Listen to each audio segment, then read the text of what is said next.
Hello बच्चों, let's read the question. Question says B is 16 years younger than A and one half B's age is equals to one third of A's. How old are they?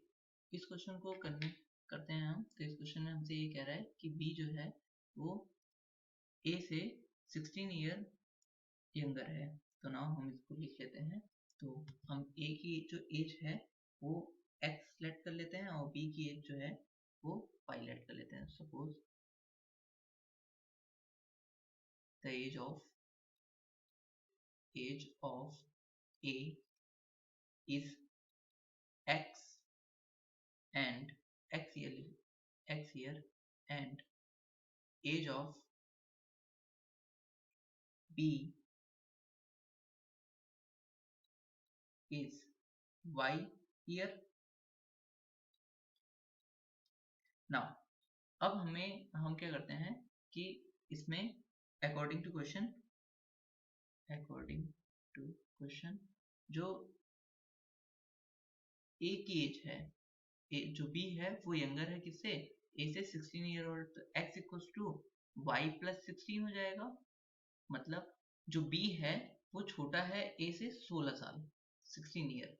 तो इसका मतलब ये हो गया कि अगर हम एक तरफ हम x रखते हैं और दूसरी तरफ हम y रखते हैं और दोनों का अगर हमें इक्वल करना है, अब y जो है b की एज है और 16 कम है, अगर दोनों को बराबर करना है तो हमें क्या करना होगा, कम वाले की तरफ ऐड करना होगा 16।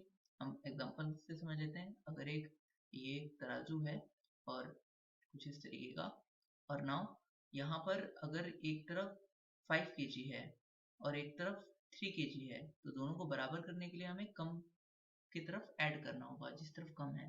तो इधर 2 kg हम ऐड कर देंगे तो बराबर होगा। तो यहाँ x और y थे, तो x a की एज है और y b की एज है। तो वो ये कह रहा है कि जो y है वो 16 साल कम होगा, क्योंकि जो b की एज है वो 16 साल कम है a की एज से। तो नाउ यहाँ पर इसको x equal to y plus 16 हो जाएगा। सो हम इसे क्वेश्चन नंबर 1 बना लेते हैं। एंड और क्या कह रहा है, वन हाफ ऑफ बीज एज, मतलब y upon 2, one half of बीज एज मतलब y का अपॉन 2 करना है, इक्वल्स टू वन थर्ड तो ऑफ एज, तो मतलब a की एज का वन थर्ड बराबर है। तो क्रॉस मल्टीप्लिकेशन कर लेते हैं। तो 3y इक्वल्स टू कितना हो जाएगा, 2x हो जाएगा। और x इक्वल्स टू हम क्या लिख सकते हैं, x इक्वल्स टू लिख सकते हैं y प्लस 16। तो यहाँ से क्या हो जाएगा, यहाँ से इक्वल हो जाएगा 3y इक्वल्स टू 2, x की जगह पे हम पुट कर लेते हैं y प्लस 16। तो ये हो जाएगा 3y इक्वल्स टू 2y, 2 की मल्टीप्लाई दोनों से होगी तो 2y प्लस 32।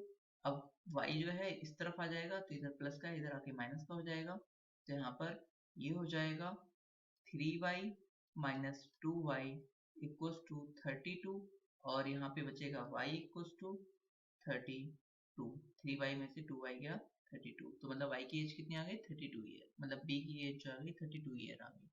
नाउ x की एज निकाल लेते हैं। तो x कितना हो जाएगा, x हमें पता है y प्लस 16 है, तो y की वैल्यू कितनी आ गई 32, तो प्लस 16, तो ये कितना हो जाएगा, x की वैल्यू आ जाएगी हमारी 48। तो यहाँ पर हमें a की जो एज है वो 48 ईयर हो गई और b की जो एज हो गई वो 32 ईयर हो गई। So final answer is y equals to 32 means age of b is 32 year and age of a is 48 year. Hope you understood it well. Best of luck. Thank you.